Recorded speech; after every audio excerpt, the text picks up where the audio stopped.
Don't you love that I'm absolutely disrespecting your time and my own by making these dumb shows? Alright, let's keep going with this 360-day calendar thing that I've been going on with. Alright, so far, to do a quick recap, I've been using Velikovsky and his book, Worlds in Collision, to kind of do a lead off. He does an excellent rundown of the basics of quite a few cultures and how they had a 360-day calendar just a few thousand years ago.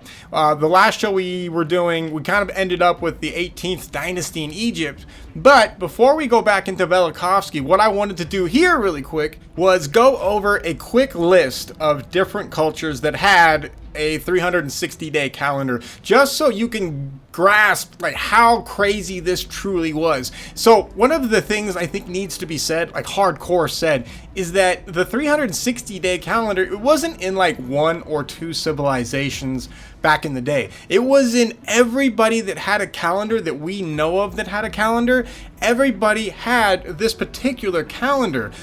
More or less. I say more or less because not every civilization was as advanced as everybody else, so their calendars might have been like in the high 350s, but the 360-day calendar itself seems to be the most prevalent number that we see in the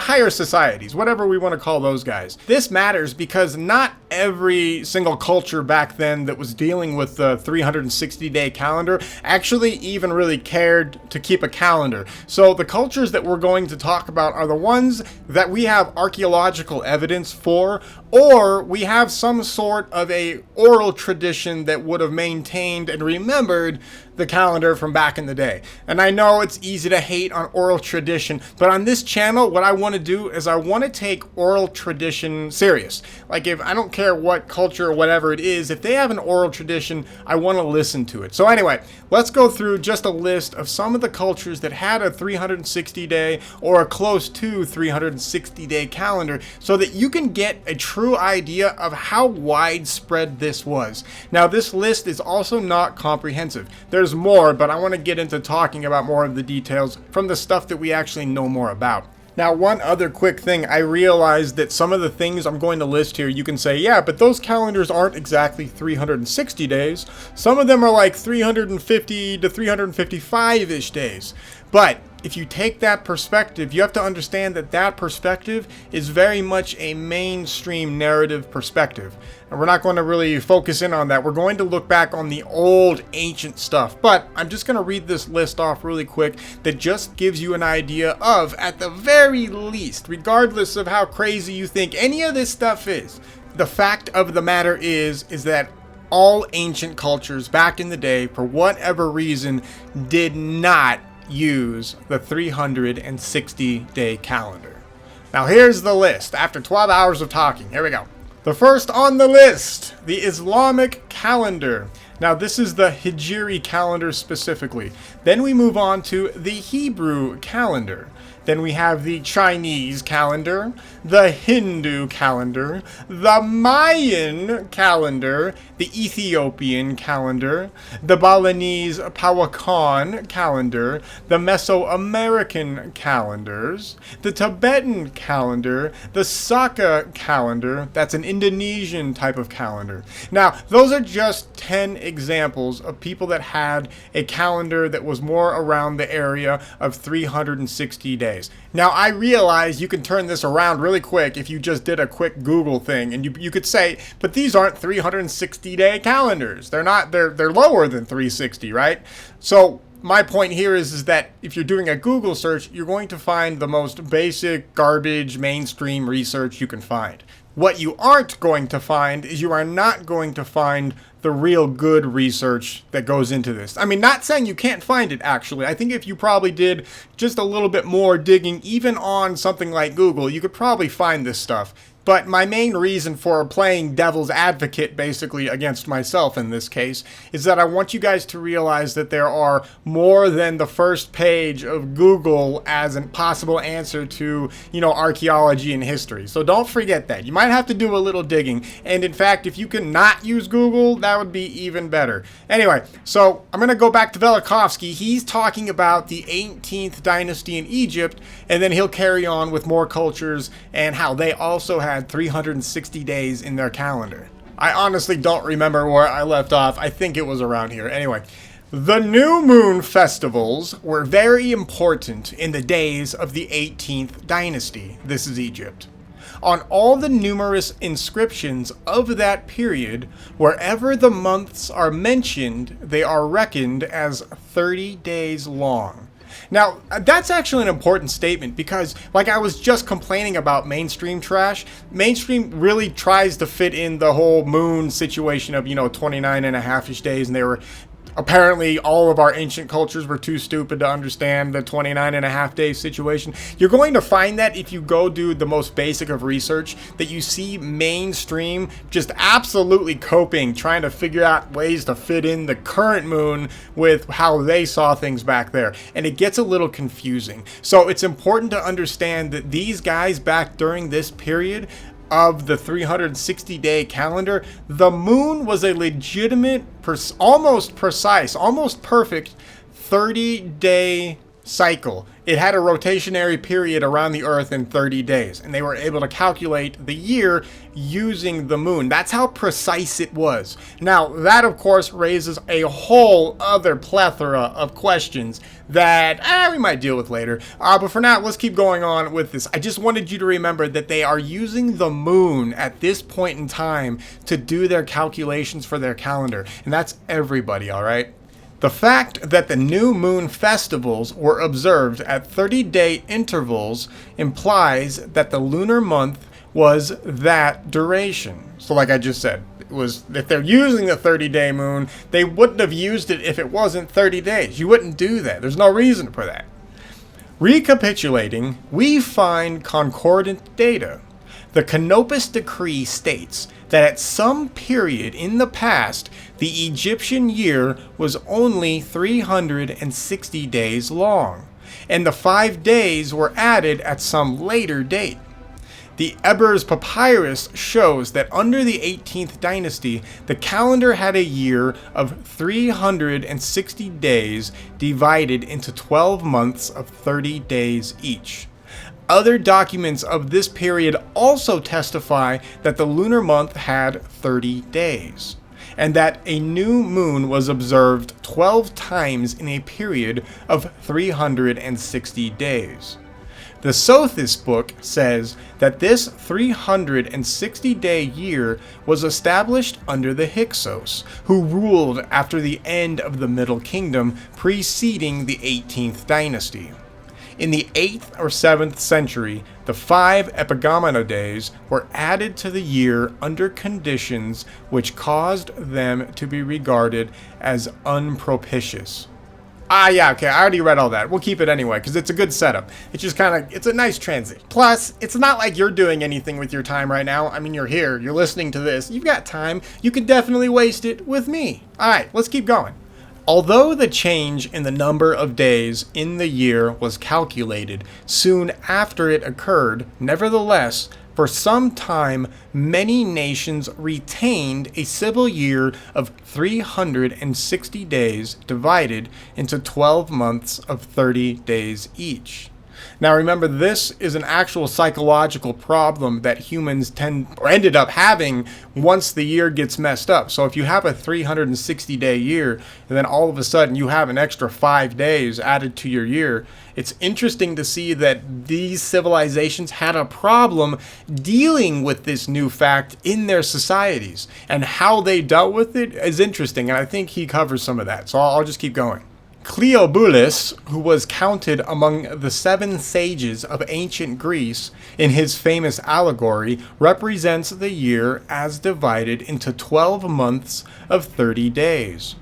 The father is 1, the sons are 12, and each of them has 30 daughters. From the days of Thales, another of the 7 sages who could predict an eclipse, the Hellenes knew that the year consists of 365 days. Thales was regarded by them as the man who discovered the number of days in the year. Now, this is kind of crazy if you think about it. Basically, at certain points in time in history, ancient cultures have people that suddenly figure out what the true year is, as if nobody had really been able to do this before for some weird reason. I mean, could you imagine today, only just like now in your lifetime, if you're like, I don't know, 50, 60 years old, and suddenly somebody was like, oh hey, we just now discovered that the year is 365 days long. I mean, you would have to be an absolute moron to be in that kind of situation, right? Of course, you are going to basically know what the year was. Even if you weren't into all this calendar stuff or math or anything, I mean, it would be trivial for you as a human, a thinking human, to really figure out what the year was made out of. So the fact that we find in history people making the discovery of what the current year is, that's weird. Mainstream just writes that off. Really, they just say, oh yeah, this person discovered the year. And then people just nod and shake their head and like, oh yeah, okay, I guess that's how it happened. That's the dumbest approach I can possibly imagine. It would not have taken people thousands of years to figure out that the Earth rotated in 365 days around the sun. That would not be a problem. And the fact that mainstream historians treat it as if it's a regular problem, or if that's an acceptable way to look at our ancestors, is absolutely ridiculous. And it's unacceptable. It is unacceptable for us to even, mainstream historians, this is the stuff that angers the crap out of me. Mainstream historians literally think it took humans hundreds or thousands of years to try to figure, well, I guess tens of thousands of years if we're going to be honest. It took humans tens of thousands of years to somehow figure out what the real year was. No, I'm not accepting that, and that is absolutely ridiculous. It's dumb, and we need to move on. I'm gonna keep reading because I'm gonna keep going. As he was born, all right, let's keep going. All right. As he was born in the 7th century, it is not impossible that he was one of the first among the Greeks to learn the new length of the year. New being the key term here, because the year had irrevocably changed. It was in the beginning of that century that the year achieved its present length. A contemporary of Thales, and also one of the 7 sages, Solon was regarded as the first among the Greeks to find that a lunar month is less than 30 days. Despite their knowledge of the correct measure of the year and the month, the Greeks, after Solon and Thales, continued to keep to the obsolete calendar, a fact for which we have the testimony of Hippocrates. Hippocrates. Hippocrates is a good name. It's a good name. Could you imagine your name being Hippocrates? I mean, I know it's Hippocrates, all right, but Hippocrates, that'd be cool. You're Hippocrates. Yes, I am here. I have come to figure out the year for you pathetic mortals. Bow to me, Hippocrates. I like that name. I'm gonna name something Hippocrates. Wait. Oh, yeah. Wait, what was I doing? Oh, yeah. We're reading this. All right, let's keep going.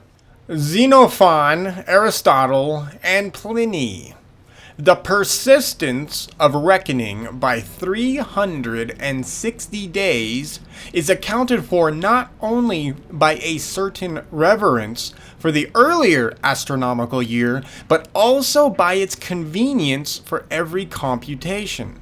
The ancient Romans also reckoned 360 days to the year. I like how he mentions the convenience of the 360-day calendar, because I think we take that number sort of for granted nowadays. You know, everybody knows, the circle 360 degrees, blah, blah, blah. You don't really think about it.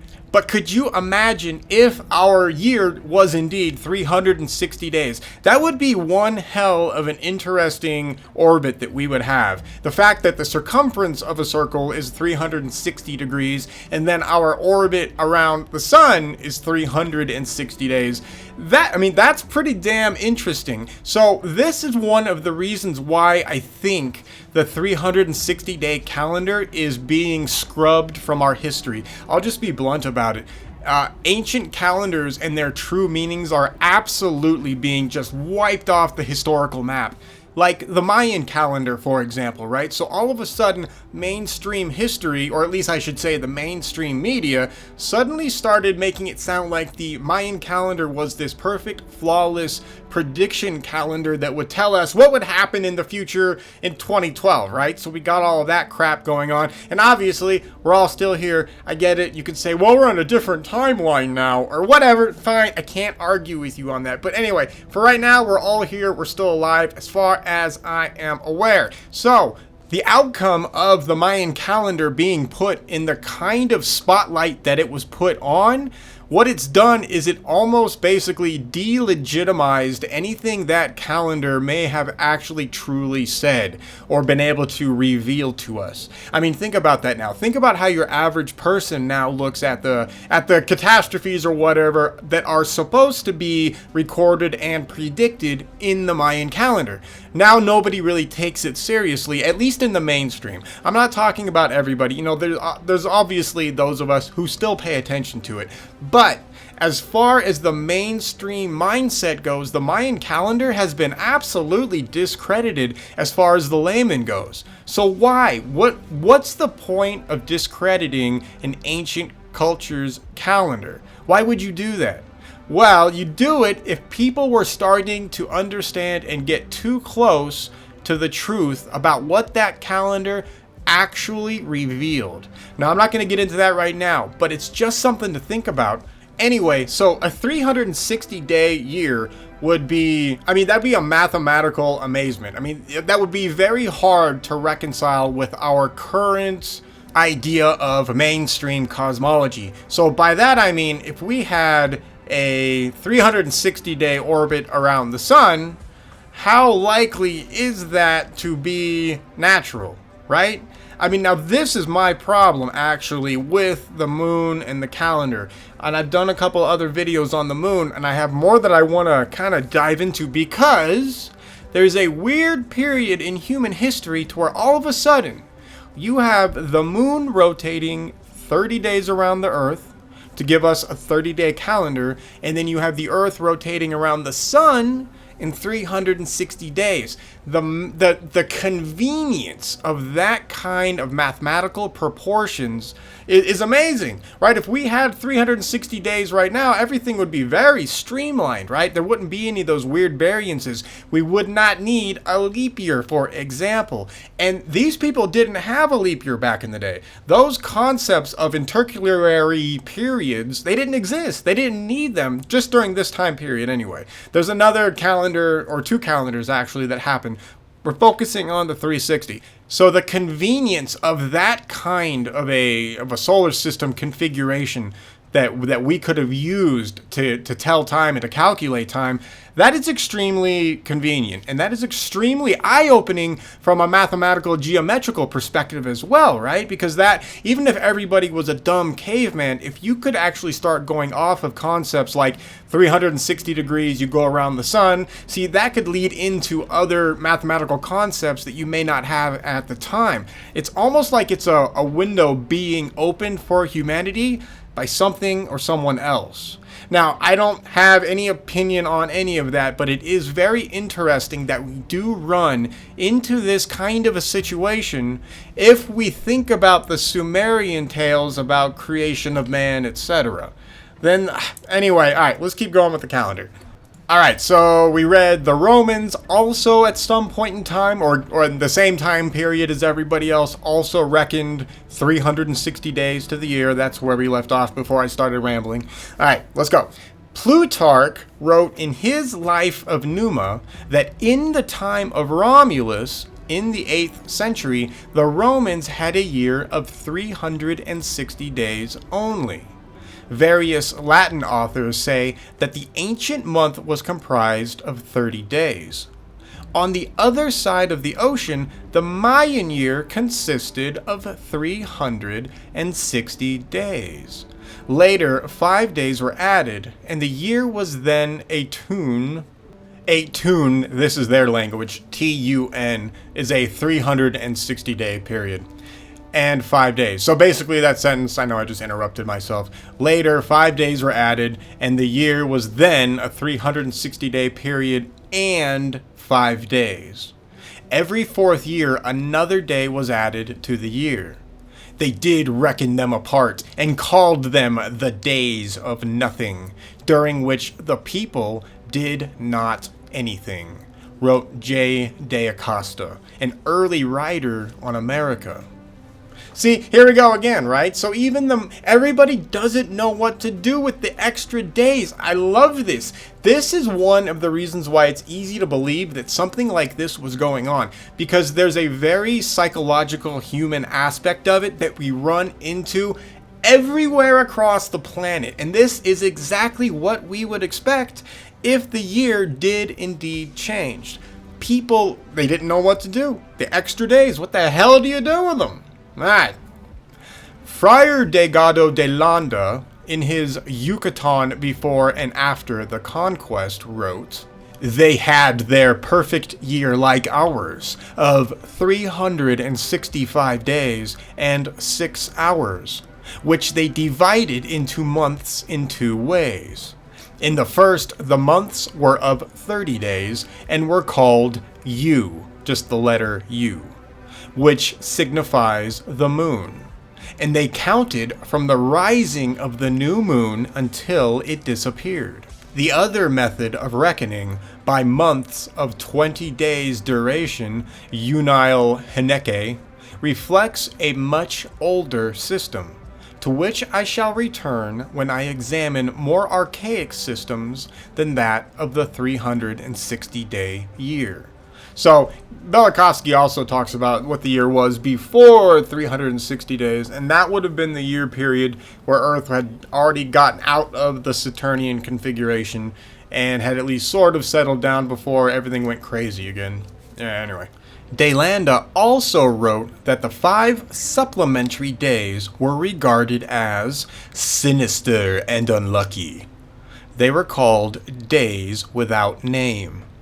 Although the Mexicans at the time of the conquest called a 30-day period a moon, they knew that the synodical moon period was 29.5209 days, which was more exact than the Gregorian calendar introduced in Europe 90 days after the discovery of America.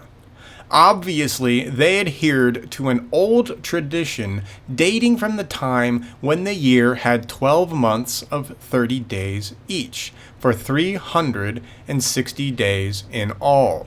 See, now here's another crazy part about the calendar situation, right? So the Gregorian calendar is a weird problem, because why did it take us until 1582 to figure out how to calculate the year correctly? I mean, really? Was everybody just that dumb? Of course not. The reason why it took time to do all of that is because there was a good chance, or there is a good chance, that the Earth's orbit was still in the process of recovery. Now, the recovery was well on its way to being finished by the 1500s, no doubt. And this is obvious because the Mayans also already had the Earth's orbit essentially locked down by this point. Although, the people who locked it down for the Mayans, they were long gone at this point. So it does beg the question, at what point in time in history did the Earth's orbit finally settle into where we know it of the 365-day orbit? So this is kind of where things get weird for me, and these are where I have a lot of questions. So we have the Gregorian calendar that does not get locked into place up until about, 500 years ago-ish, relative to us right now. That is not that long ago for us to have figured out the calendar, or at least what the Western world considers the calendar. Now, we also know that the Western world over there still had a 365-day calendar, but it wasn't perfect. And then if we also look around the rest of the planet, we also find imperfect calendars after the 360-day calendar. So what this evidence presents to us is that we have to admit that, hey, there are obviously problems with trying to configure the Earth's calendar, and we have to be honest with ourselves and ask ourselves, why? Why is there a problem getting the calendar locked down? Even more crazy is that this didn't happen until relatively recently in human history. Why did it take that long for humans to finally figure out the Earth's orbit is 365 days if it had always been 365 days? The only conclusive answer that you can get out of all of the evidence is that it wasn't 365 days at some point in time, just like all of our ancestors claim. You know, that is the crazy part of the whole thing. The fact that we have our ancestors making the claims that they do, and then we can look back at our relatively recent history and see the confusion that still existed at that point in time. I mean, it's right there in front of us, right there in front of the mainstream and everything, and for whatever reason, it's completely ignored. No, not for whatever reason. It's a simple reason, right? This is a very difficult concept for your average person to grasp right off the bat, and I get that. The initial claim of a 360-day calendar does sound insane if you are used to only knowing and being told that there could only be a 365-day calendar. So I don't fault people for not being open to the concept. I would just say to anybody out there who is on the fence about it, that's fine, stay skeptical. But don't be afraid to look at the evidence that's being presented, not only here, but everywhere. Remember, anything I say here is like just a little shred of what exists out there. All right, let's keep going. In ancient South America, also the year consisted of 360 days, divided into 12 months. The Peruvian year was divided into 12 quilla, or moons of 30 days. 5 days were added at the end, called Aqualanquis. Alcaquanquis, Alcaquanquis, Alcaquinis, Alcaquinis. Thereafter, a day was added every 4 years to the calendar to keep it correct. Yes, I can't pronounce it. Alcaquanquis? Alcaquanquis? Alcaquanquis? Alcaquanquis. Yeah, boy! My neighbor keeps telling me I'm stupid and can't read. Oh yeah, who just pronounced Alcaquanquis? Alcaquanquis. Shut up.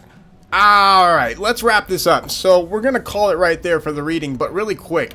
I went on ahead and I did a basic Google search about the Peruvian year that they divided into the 12 quilla, or the 12 30-day lunar calendar months.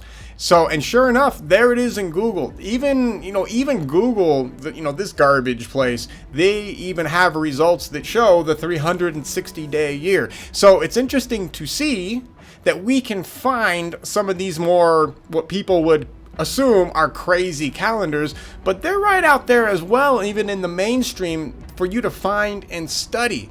So don't just pass this stuff by. Whenever you see something that goes against the grain, or something that you have just always accepted as the truth and never really given a second thought to, only because any other possibility seems ridiculous, don't get into that rut in your research. It's really important to stay open-minded. And I know, I get that this sounds cliche and it's easy to say, but it is difficult for people to do. And that's why I'm saying this, because I want you to actually know that you can do it. Like, this is a coaching. You can do it. You can actually look at an idea and set aside your current belief system or your current preconceived notions. Just put them to the side. It doesn't hurt you. It does not cause any pain. It can be done, right? And I only say this because I always see people on all aspects of research, whether it's on the alternative research side or the mainstream history side, people are afraid to let go of their preconceived notions. So for example, and yeah, I know I'm still talking, but hold on. So for example, this Peruvian moon calendar that I just brought up, right? I did a simple Google search and there it is. There's information regarding the 360-day calendar. Now, if your average person were to see this search result, I guarantee you most people would just skip right over it. Why? Because it goes against not only what they've basically been taught in history class, or if you've been taught anything about Peru in your history class, which, but it goes against your current observations, right? So right now we can observe, you and me, we can see with our eyes a 365-day year. Now that's a problem because that creates one hell of a bias, doesn't it? Right? I mean, if we're constantly stuck in a 365-day year, the concept of a 360-day year is out there, technically speaking, and it's going to make it hard for your average person to take any other kind of a year seriously. Because the reality is the year, it's such a large cosmological event. Like the year, I don't know how often anybody really thinks about the concept of a year and what it means to what you are as a human and how you progress. But that guides your time, right? So you're used to being guided by 365 days. 360 days just doesn't line up with experience. So what I would also say is I would caution against trusting your experience. The reason why I say take caution with that is because just because something is not taking place right now in front of you, that does not mean it didn't happen at some other point in time in history. So, for example, if the year today is 365 days a year, right? I've said that number like 8 million times. I know, I'm sorry. All right, so the standard year, how about that? We have our standard year. It certainly has been like this at least for hundreds, maybe even 1,000 plus, easily 1,000 plus. There's a chronological issue with the early first century that I'll do another show on. But the reality is we've had a good chunk of time, at least 1,000 plus years, at least more than that, of a 365-day year. So for a human, it's really difficult to try to conceive of something being completely different outside of what other people's experiences have been, in the past 1,000 plus years, right? That does not help. But just because in the past couple of thousand years the year was 365, that does not mean that the year could not have been 360 prior. So basically, do not let your current experience or your current environment control your thought process on what could have possibly happened in the past. Just because we have something now, it does not mean something that we take for granted now, like the year, it does not mean that the year could not have been different just a couple of thousand years ago. And speaking more to that point with respect to what we're talking about right now, even our ancestors, all of them are dealing with calendar issues in the past. So don't get stuck in that rut. Don't get rot either. Don't get stuck in that rut. Make sure you step up and you look at other ideas and take them and use critical thinking. All right. I'll stop talking. All right, we'll move on with part 4 after this because this is part 3, and then we'll go on to part 4. All right.